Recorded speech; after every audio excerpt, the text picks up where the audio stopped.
Hey, Coach, man, what time is it? Oh, Slim, you know what time it is. 6 o'clock, straight up and down.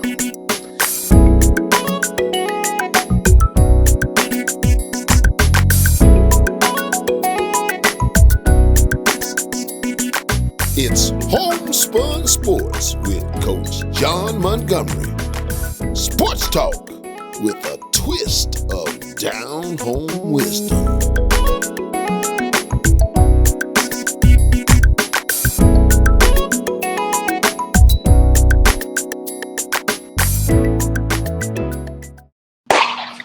Welcome. We're so glad you have tuned in once and again to HomeSpun Sports. It's sports talk with just a twist of down-home wisdom.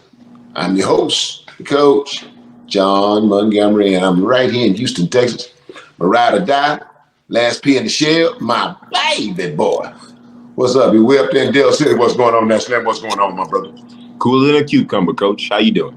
Oh man. I am so excited about this episode of HomeSpun Sports. Slim, we've had dignitaries from sports, baseball, basketball, football, never had an ESPN executive director until today. Mm-hmm. We're so honored to have the executive director of the Celebration Bowl done on ESPN and the SWAC MEAC Kickoff Challenge Bowl right here in our studio. And without any further ado, please make welcome Mr. John Grant. Good evening, gentlemen. Good evening, John. How you doing? Awesome. Thank you so much for having me. Man, it is truly an honor to have you, sir. Wow, man, I tell you, man, just reading your bio and all that you have amassed, man, this is truly an honor for us. North Carolina A&T. Aggie Pride worldwide. Hey, yeah, we are so delighted to have you on our show, John. No question. Thank you. Glad to be here with you guys. Yes, sir. All right, so John, from North Carolina A&T to 100 Black Men of Atlanta to ESPN. Tell us about your journey. Well, God orders all of our steps. It's sort of like, for me, when you're driving a car, you're so busy looking at where you're going, you don't necessarily pay a lot of attention to where you've been. And so, your question is more related to where I've been. And, for me, it's just been a series of making sure I'm present in the moment that I'm in. Okay. And without trying to overly complicate and overly steer where I'm going, and allow God to really order my steps, and He's done that. So if I had thought that I'd be doing what I'm doing, if I were to tell you that it wouldn't be the case. I never imagined I'd be doing what I'm doing now. I just wanted to try to be excellent at where I was. And so by just focusing on where I was, it just led me to where I am. Okay. All right. So John, would I be right in saying that the Air Force Reserve Celebration Bowl has now evolved into the SWAC MEAC Challenge? And I just would like to know, who are the sponsors? Well, there are two separate events. Okay. The Celebration Bowl, which is now originally was sponsored by the Air Force Reserve. And that was in 2015 when that got started, right? That is correct. Okay. It is now sponsored by Cricket Wireless, so it's now the Cricket Celebration Bowl. They became the title sponsor in 2021 as the first full year of the title sponsorship.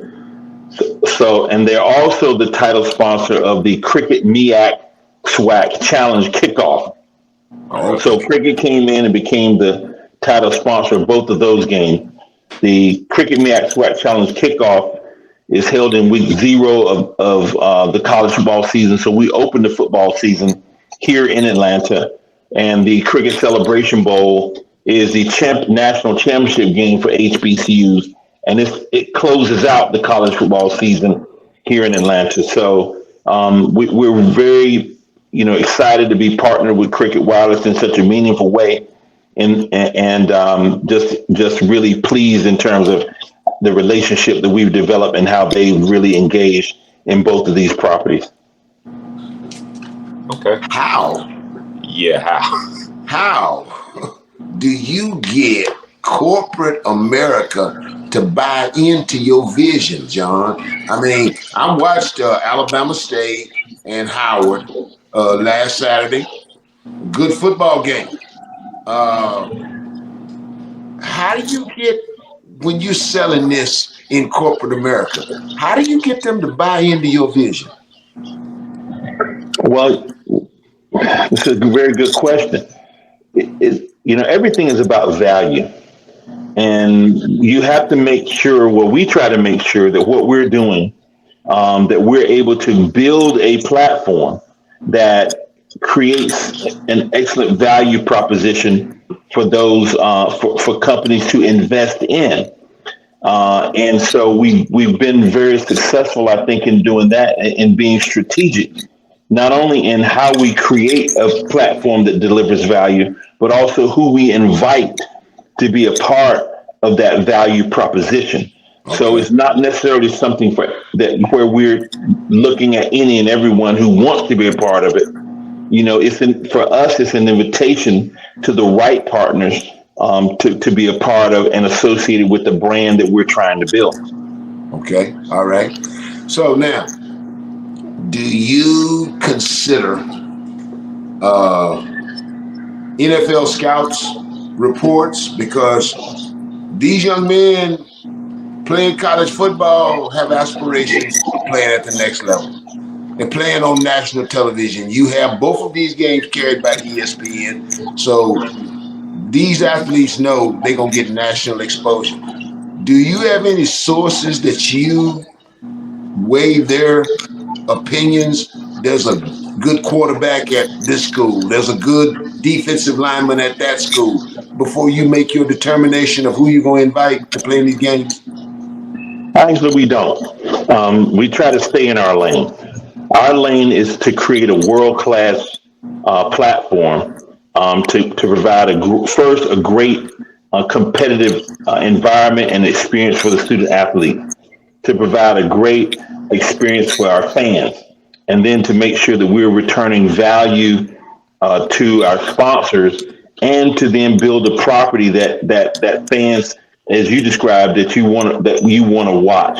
So if we do those things, and we believe we focus on doing those well, then when we invite teams to be a part of the Cricket MEAC SWAC Challenge Kickoff, our factors are, we're looking at a different equation. We're looking at geographic proximity. We're looking at potential, matchups, which matchups we think make the best sense, that we know that fans will be interested in seeing, and also what's the competitive climate that those matchups can generate. So those are some of the things that we consider in our decision making when we're inviting people to be in the Cricket MEAC SWAC Challenge Kickoff.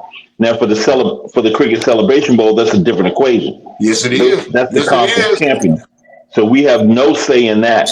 You earn your way into it.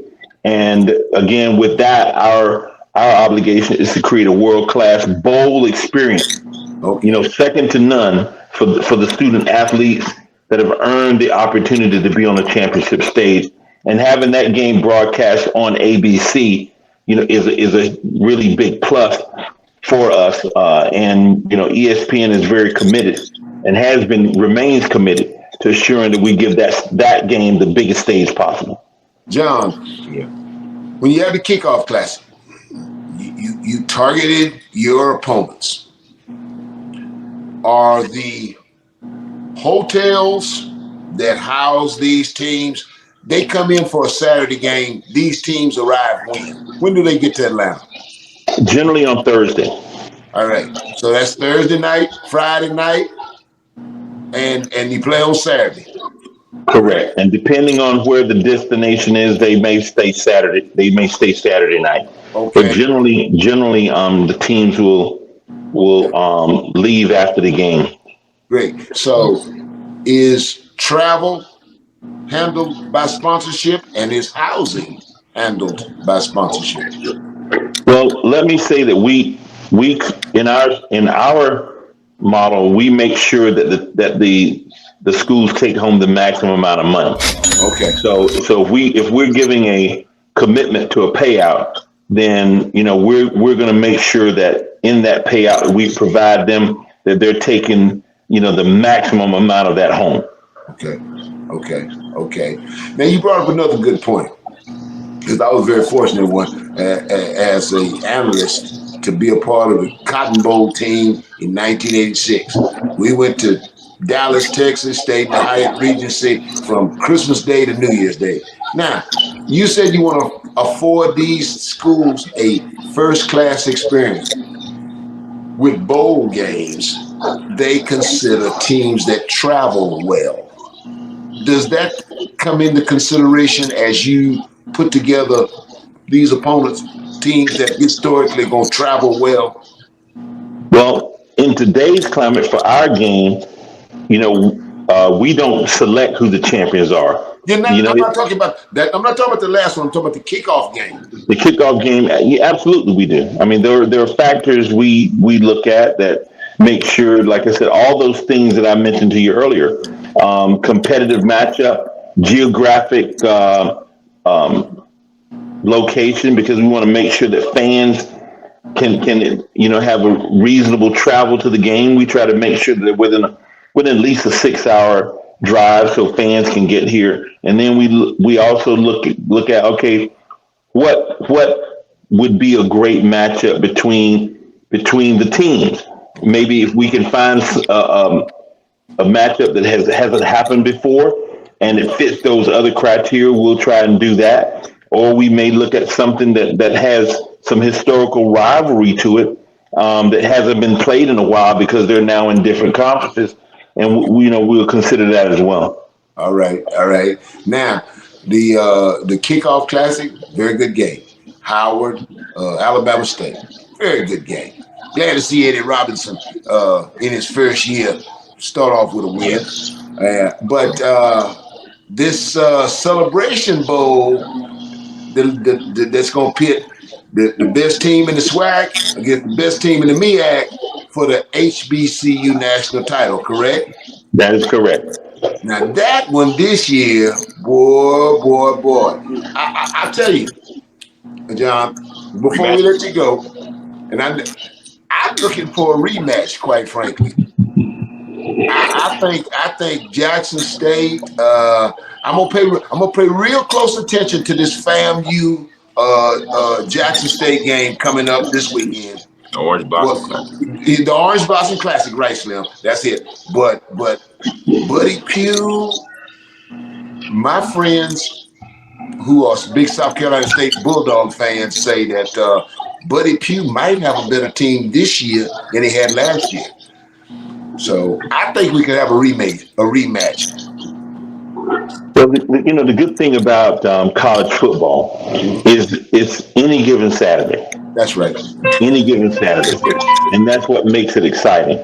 And so I'm looking forward to a competitive season. The great thing is because none of it's guaranteed. You're right. We know that South Carolina State won the MEAC. They were the MEAC champions last year, but they played some very close and competitive games. They did.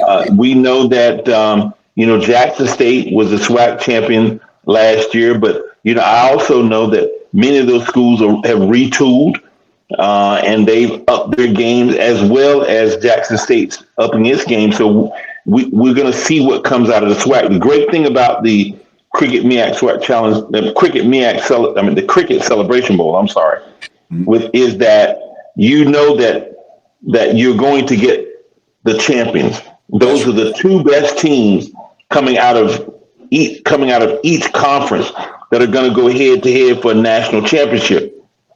We will say that the SWAC has to sort of find a way, because right now the MEAC has been dominating the Cricket Celebration Bowl with right now a 5-1 record. Oh damn! And so that I think gives incentive, to certainly to the SWAC champions and to the SWAC fans and the SWAC teams to really want to come in and take this championship this year. But our goal is to, again, we're here to build the stage, and what we want to do is make the stage be a first class stage for whoever comes.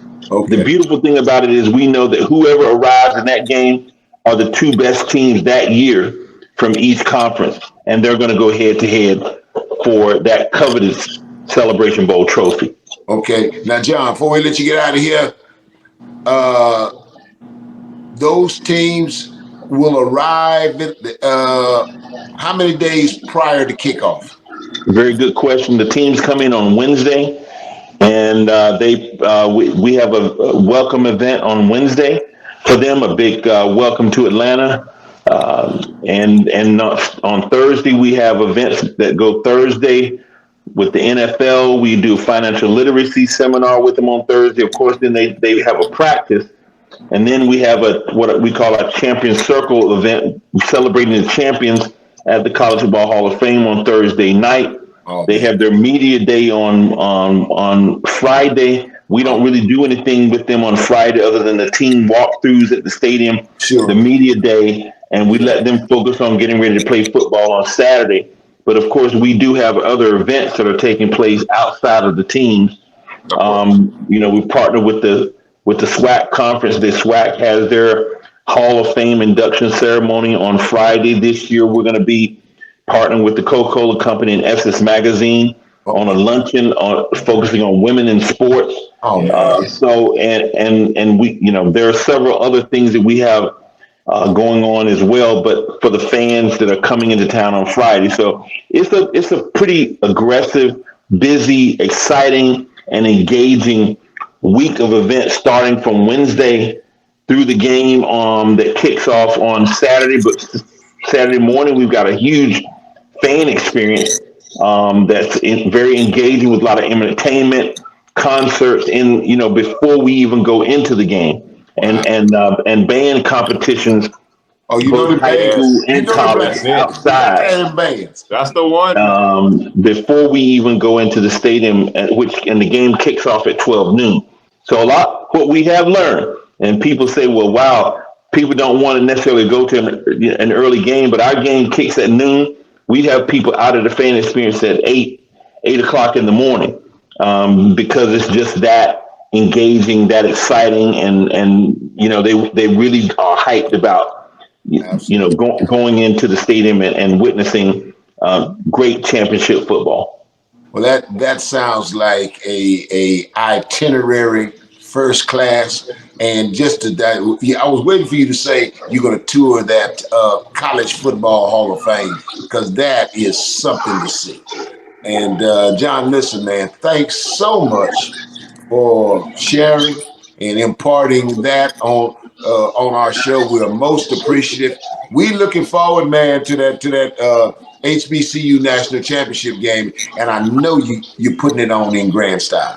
Oh, yeah. We will do that, and people who are looking for information can go to thecelebrationbowl.com for information, and tickets are going to go on sale at the end of September for the game. So thank you guys so much for having us here. We really appreciate what you do in getting the word out about what we're doing and what's happening in sports. So thank you so much. And thank you, John. God bless you, my brother. Thank you. Keep on. Thank you so much. All right, John, take care. Okay. Wow. Man, hey, Slim, man, dude, The next time you in Atlanta, Georgia, you got to go see that College Football Hall of Fame, man. Oh, yeah. Ooh, man, your aunt, Mildred took me to it. We had last time the family reunion was in Atlanta. She treated me. Whoo, man! It take you a good 2.5, 3 hours to go through that thing. Ooh, I bet it does. All the history, coach. All the history. Man. I tell you, Man. we stopping there and we stopping at Taste the Tropical. Oh, for sure, coach. Oh yeah, we got to go to Tropical. We got to go to. We got to see it. Right over there off Joseph Lowry by the West End Mall. Over there by the West End Mall. Yeah. Ladies and gentlemen, we have had Slim's Pickens, which always precedes our interview, comes after our interview. But we're going to switch it up just a little bit. We've had Slim's Pickens, and now as the college football season begins in earnest, it's time for Slim's Pickens. He's going to No, man. Slim picks them, coach. Slim picks them. Slim picks them. So go ahead and pick them, Slim. All right, coach. In the FCS, all right, September 1st, Bubba Pugh and the South Carolina game and South Carolina State Bulldogs are taking on Gus Malzahn in his last season as the head football coach for Central Florida. In that conference. In the American Athletic League Conference, coach. Yes. All right. Buddy Pugh, the South Carolina State Bulldog. Yes, so sir. Who you got in that game, Slim? Coach, South Carolina, Buddy Pugh lost a lot. That Kobe Durant, that loss is gonna hurt. Gus Malzahn, I gotta go with them in his last season. I say he ends it off right. Well, you know what? We just left John Grant. Yes. I said I'm calling for a rematch, and I think it will be a rematch because when the dust settles, the route that Buddy Pugh is taking to get South Carolina State to the Celebration Bowl is the same route he took last year. He's got Central Florida. That's a good football team. Gus Malzahn got a good team. Watch how close Buddy Pugh plays them. And hey, any given Saturday, just like John Grant said. But put a gun to my head, I got to go with Central Florida. Who's next? Iron sharpens iron, coach. Same day, Vincent Dancy, Mississippi State Valley, takes on Todd Whitten and Tarleton State. What'd you think? I mean, last season, Valley went 4-7, Tarleton went 6-6, coach. They both about average is grits. But I'm going to say, since it's on the road, Valley go ahead and take an L. I think Valley going to take an L. That's a tough spot to win, Slim. And I look for Tarleton to hold serve and win it home. No question. Also, same day, coach, Carnell Mayer, Alabama A&M, takes his Bulldogs on the road to UAB versus Brian Vincent. I'm gonna have to go with Brian Vincent on this one, coach. He's debuting as the head football coach. First is his inaugural season. Last matchup, UAB won 38-7. That was back in 2017. And Akil Glass is no longer the quarterback for the Bulldogs. So I'm gonna go ahead and have to say UAB wins this one. I think UAB go hold serve. When that Bill Clark stepped down, this new guy takes over. Cornell Maynard ain't got Akil Glass. I don't think nowhere. No. UAB in that one. Come on. What's next? September 3rd, coach. Hugh Jackson's inaugural season as head football coach at Grambling State. Now, we done talked about this one. He's on the road taking on Butch Jones and the Arkansas State Red Wolves. This is going to be a big litmus test, coach. We're going to see how good Hugh Jackson, because I said they're going 2-9. You said they're going 3-8.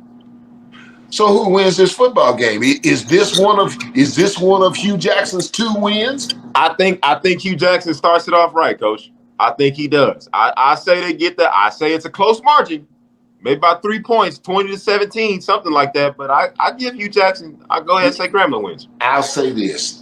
I think that's a football game that we will find out about Grambling. How good is Grambling? And you're going to find out real early. This isn't the Arkansas Razorbacks. This is the Arkansas State Red Wolves. Mm-hmm. And Hugh Jackson has picked up a few D1 transfers. Yep. You think he wins that football game? Hey, coach, shot in the arm.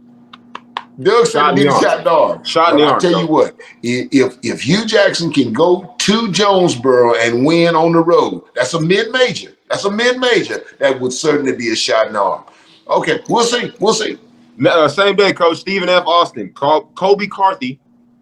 Yep, Stephen F. Austin is on the road at Alcorn State to take on Fred McNair. Okay. Coach, Jack Spinks Stadium. It's in the hole, coach. That game right there. We said it on our show. If HBCUs are going to have a chance, these are the types of games that they are going to have to win, coach.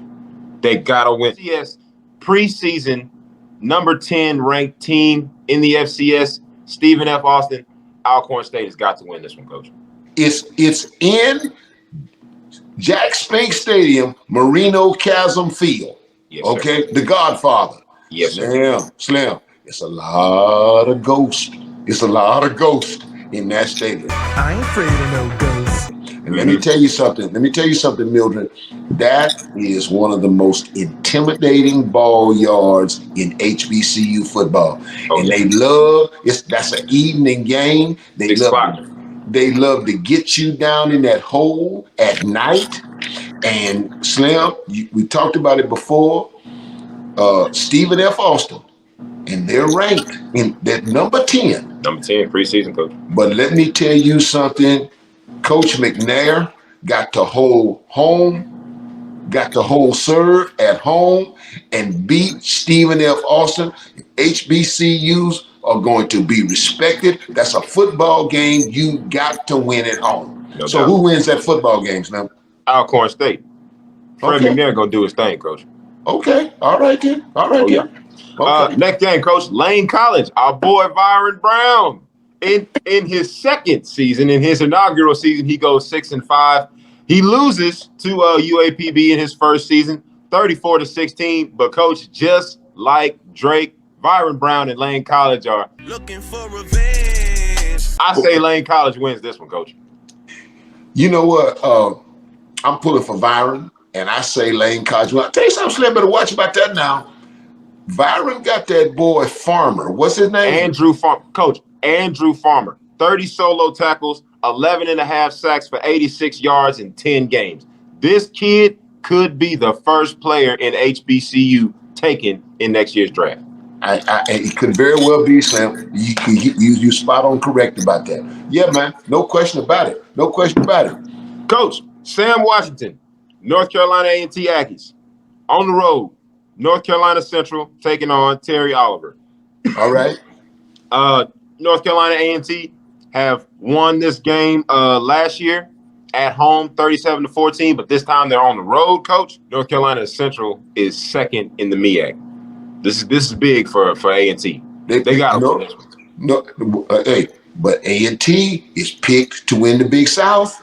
Sam Washington's boys picked to win the Big South. Yeah, North Carolina Central picked second in the MEAC. This is going to be a hell of a clash. But who wins that game, Slim? I got A&T, coach. They beat them last year. They beat them last year away. Now they got to do it at home and defend. I think they got a chance. I think so too. All right, now this is the big one right here, coach. You talked all that cash noise last week. TSU and PV. Labor Day Classic, baby. Now, we said it on the show before, ladies and gentlemen, several times. People lie, like my dad, but numbers don't. I'm going to give you some stats, coach. TSU leads the series 44-31 and one tie. TSU won the first Labor Day Classic. And I know y'all got the current streak sitting at 16, but try 14, coach, because that's where it stands. And Texas Southern owns that record too, baby. In the modern day age, 14 in a row. I say Clarence McKinney breaks the streak, and they win the Labor Day Classic. Well, all right there, bro. Well, I'm going to tell you what your old pawpaw used to say. I glory in your spunk. So that's your alma mater. That's your alma mater. Prairie View is mine. We done whipped y'all's ass 7 in a row, but you say the streak stops this weekend. Labor Day Classic, huh? Yeah. Okay, Yeah, well, coach. you big and bad. Call the score. You big and bad. Call the score. Oh, okay. Let's go 30-24. 30-24. 30-24. You know, and we're gonna move on. We gotta move on. But I'm gonna tell you one thing. Texas Southern got a quarterback that can win the game by himself. I wish I knew that kid's name, but for all those Prairie View Texas Southern fans that gonna be going out to Blackshear Stadium on the campus of Prairie View A&M, I'm for Prairie View, but they better contain that quarterback from Texas Southern because he is the gospel truth. I promise. Yeah. Now we done covered the FCS, coach. Let's talk about the FBS. Okay. Ohio State, Notre Dame. Wow. Ohio State, number 2 team in the country. Notre Dame, number 5 team in the country. And yet, Slim, Ohio State, 17.5-point favorite. Yeah, coach. Man, is there that big a difference between the number 2 team and the number 5 team? I mean, when you're looking at CJ Stroud, coach, possible, Heisman favorite, and the fact that Notre Dame, they don't really do too well against, AP top 5 ranked opponents. You think? Slim. They're like 1-5 against top 5 teams since 2014. Yep. They have not fared well. Listen, Slim, they played Oklahoma State last year, and Oklahoma State was in the top 10, and they blew a 28-7 lead and lost 37-35. Yeah. Okay. Now Slim, now you know why Brian Kelly left. And now you know why Marcus Freeman was hired. Say that, brother. So, since you brought up Marcus Freeman, short version, yes, you got to keep CJ Stroud off the field. So, Marcus Freeman, you must play good defense, and you're going to have to run that ball. I'll put a gun to my head, Slim. Hey, Ohio State. Let's see. Marcus Freeman's got to make it a game going into the fourth quarter. He has to make it a game going into the fourth quarter. So I'm looking forward to seeing that one. What's the next one? Next game, coaches, we got Georgia is playing Oregon. Georgia and Oregon, coach. Next Georgia game we got and Oregon. Georgia and Oregon. Georgia and Oregon. Oregon number 11. Of course, Georgia's number 3 team in the country. And Slim, that's going to be, on one side of that game, Slim, here's the interesting thing. Newly hired head football coach at the University of Oklahoma, this dude, Dan Lanning. If anybody knows how to defend Georgia, it's Dan Lanning. He was the defensive coordinator at Georgia last year. Yeah. And Oregon has done some things defensively, okay? Last year, Slim, Oregon had 17 interceptions, okay? They were ranked 5th in the nation in interception at 17 picks. Can Oregon get off the field on 3rd down? Because that Georgia, man, listen, man, Georgia is loaded. They've just reloaded. Put a gun to my head. I like Georgia. Again, can Dan Lanning make it a game into the fourth quarter? That's gonna be a hell of a game. I think it's gonna be a pretty good game. Outscoring their opponents 579-153, coach. Yeah. And last year, no question about it. Yeah, no question about it. Hey, Slim, I tell you what, man. On my birthday, Sunday, Florida State, right? It's Sunday. It's a big game between Florida State and LSU. Yes.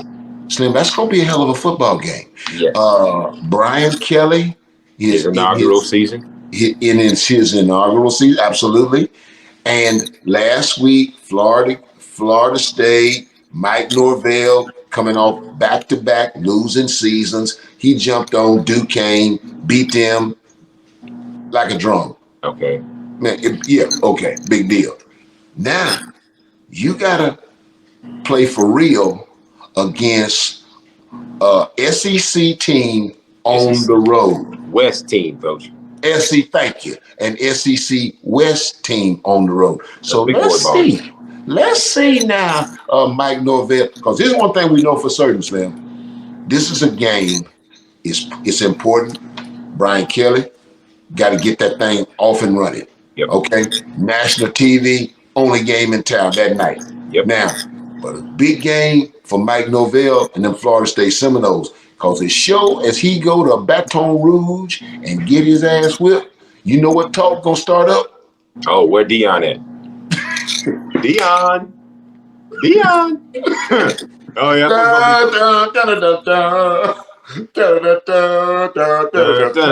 Yep. Yeah. Where Dion? Yeah. Yeah, man.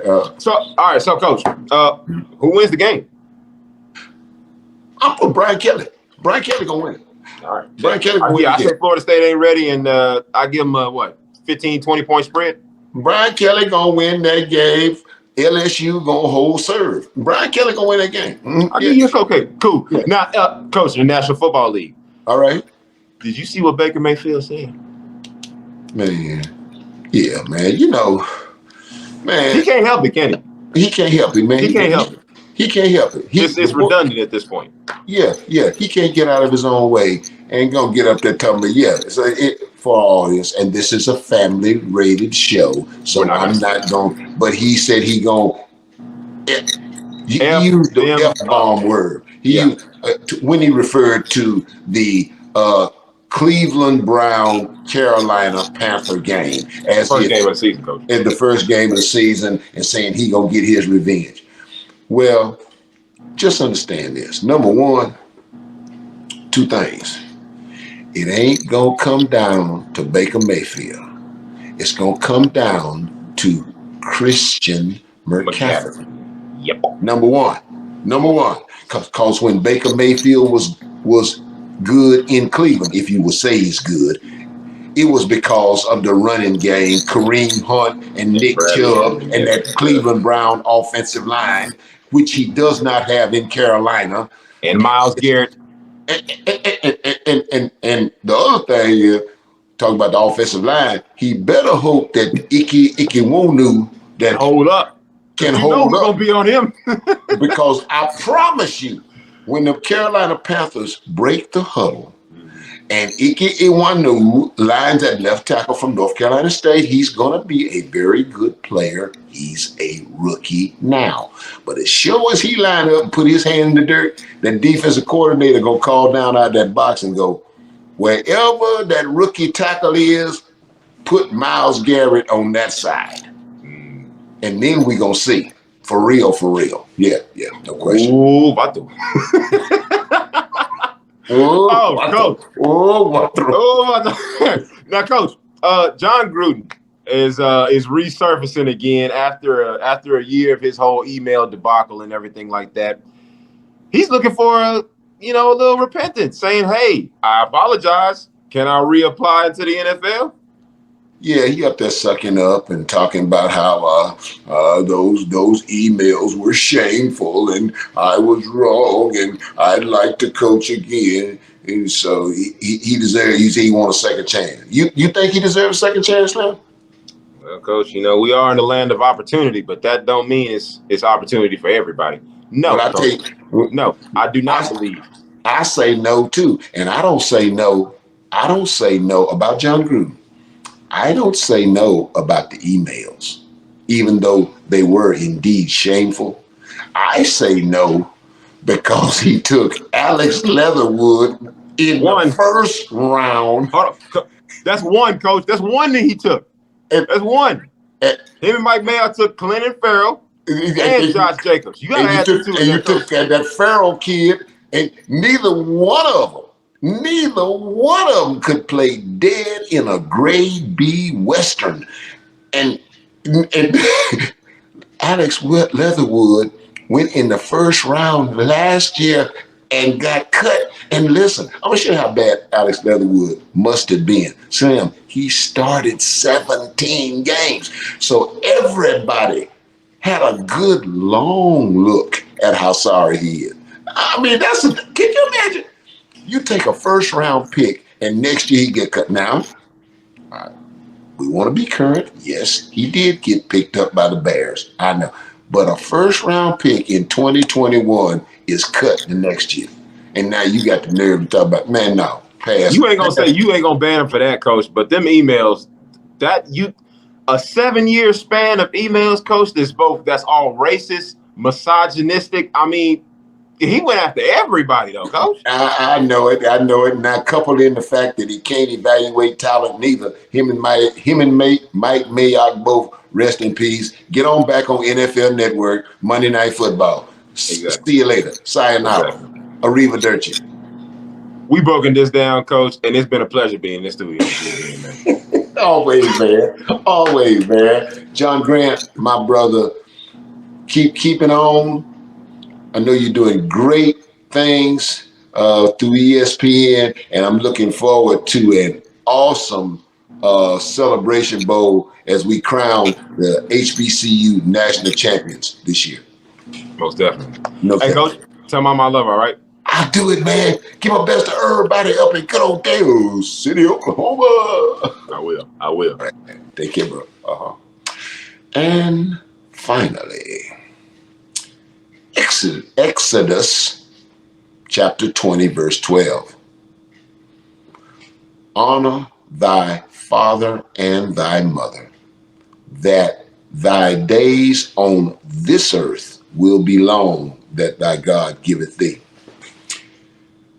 My friend, my frat brother, and one hell of a football coach, Ruffin McNeil, is walking his talk.